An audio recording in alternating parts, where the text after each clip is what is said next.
لكن نبي نتخيل أن الناس بيرضون عنا جميعا، لا. ارفع رأسك وقل أنا سلفي، ما في شيء.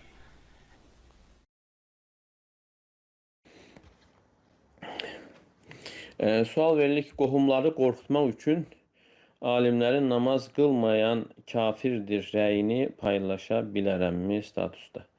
Yəni, insan danışanda, yəni o sərt olan görüşləri yəni gətirməsində bir problem yoxdur ki, insan yəni səhlənkar olmasın.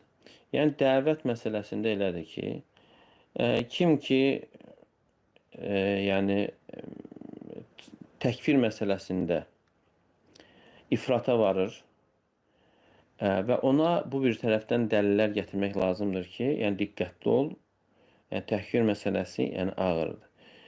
Və o insanlar ki, yəni ibadətə səhlənkardır, o səhlənkar yəni olanlara əksinə qorxulu dəlillər gətirilməlidir ki, onlar da yəni səhlənkar olmasınlar. Yəni bu çox mühüm məsələ dəvət mövzusunda.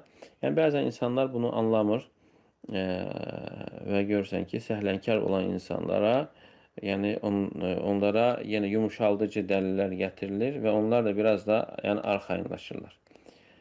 Amma kim ki hökm verir, yəni hökm məsələsində ifrata varır, onlara əksinə yəni təkfirdən çəkindirən dəlillər gətirilməlidir ki, yəni bu məsələ ağır məsələdir.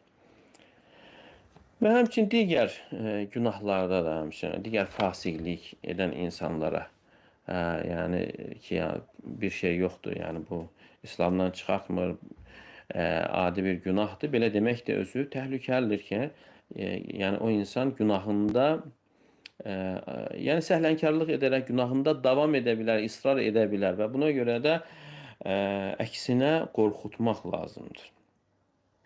Ona görə insanlar yəni fərqlidir.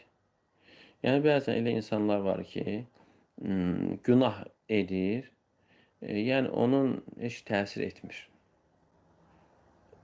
Yəni hətta o günahında israr da edir.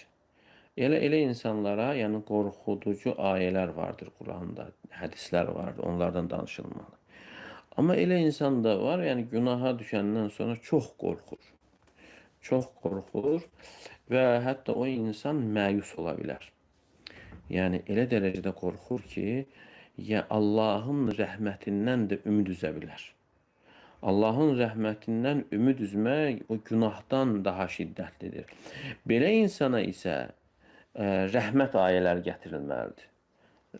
Rəhmət haqqında, Allahın rəhmətinin genişliyi haqqında ayələr və hədislər gətirilməlidir ki, Allahın rəhmətindən yəni ümid üzməsin. Ona görə məsələyə düzgün yanaşmaq lazımdır. Kim ki, yəni ümid üzmə dərəcəsinə çatıb, ona ümid verici dəlillər.